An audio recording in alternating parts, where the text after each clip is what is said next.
on est entré dans l'océan Pacifique, regardez la différence. Océan Pacifique.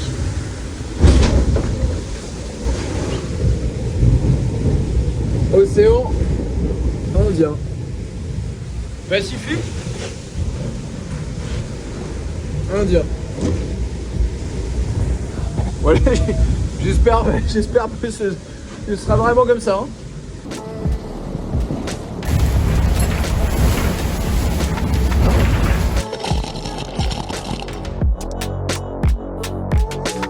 Je suis Erwan Israël, navigant sur le Maxi Edmond Rothschild. Oh la vache! Oh là là là là là là! L'état de la mer, les amis! Regardez, on a plus de 50 nœuds de vent! Oh là là!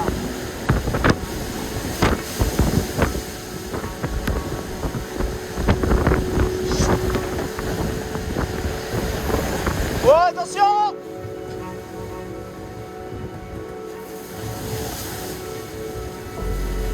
Donc là, moi j'ai vu des images extraordinaires de Guirec soudé avec des vagues monstrueuses et 50 nœuds de vent, donc ça devait vraiment être impressionnant. J'ai vu aussi des images de navigants comme Jean Le Cam très fatigués, éprouvés parce que vraiment ils avaient du vent pendant longtemps, du vent fort, donc c'est vraiment quand il n'y a pas de répit, c'est très dur. Justine Métro qui s'est retrouvée pendant quasiment 3 jours, je pense, dans des conditions vraiment dantesques, 50 nœuds de vent quasiment moyens. Je sais pas si vous voyez, la mer est vraiment toute blanche. Je vais essayer de...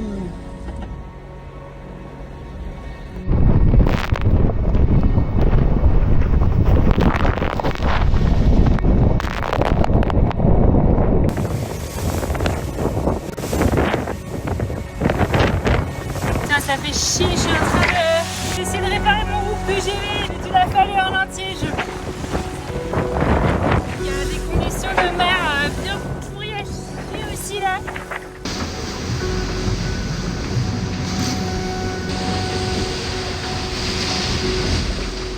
L'océan Indien était un peu fidèle à sa réputation. Des dépressions très creuses pour quasiment l'ensemble de la flotte. Alors il faut savoir que le couloir de navigation en fait, dans l'océan Indien est souvent plus étroit parce que les glaces remontent très nord à cause des courants. Donc en fait le jeu pour les navigants il est assez fermé.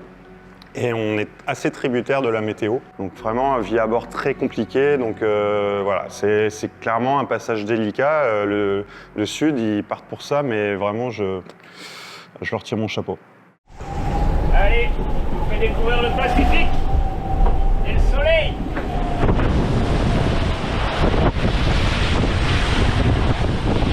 La cheminée est allumée sur l'IMOCA Massif Santé Prévoyance, petite flambée du soir. Je fais des pointes à 31 nœuds là. Ok. Et regardez qui est là. Yacht Rishon itself.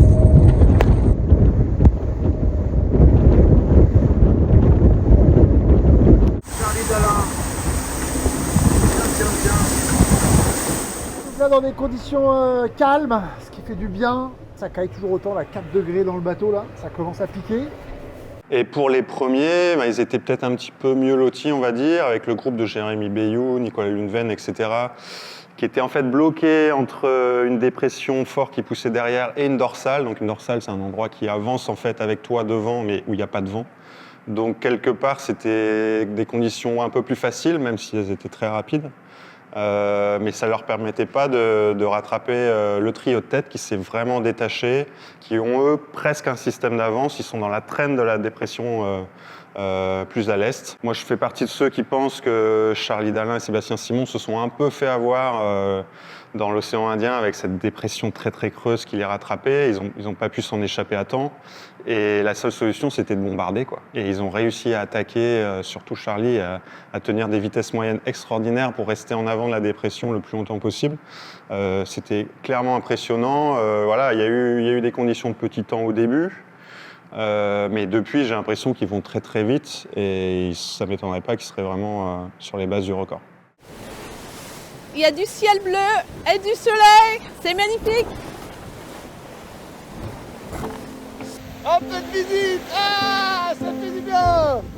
Trop stylé.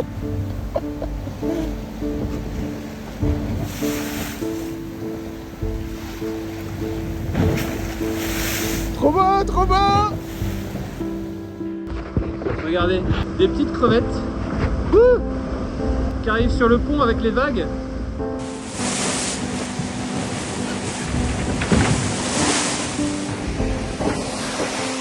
A little bit of sunshine, a little bit of light is out, and I enjoy these little moments outside. I don't know if you see on the video these little birds. I don't know what kind of species it is, I would love to know.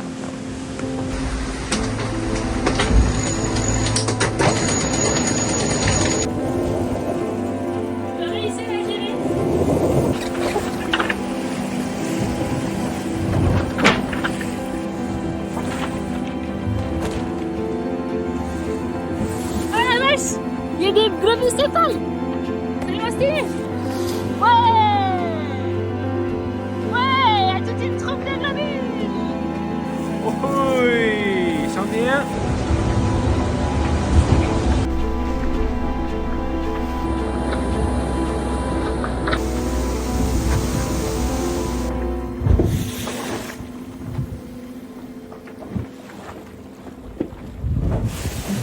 Et en fait, le jeu va s'ouvrir au fur et à mesure. La dorsale, en fait, qui bloquait les poursuivants, elle se désaxe. La dépression derrière, elle pousse. Elle fait du nord, elle avance.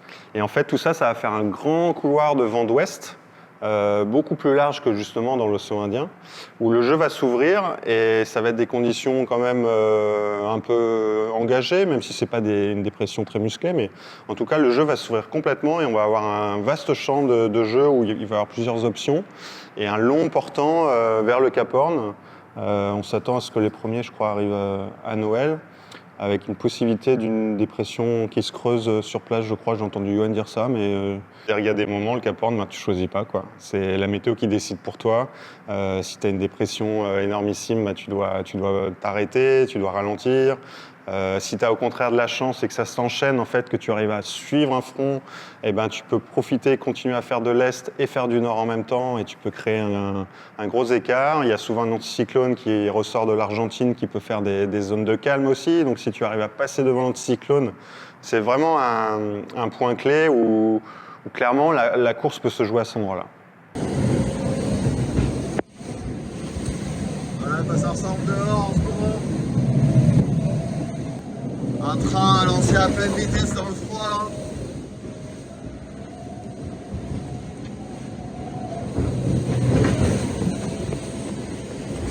Bon, on refaire.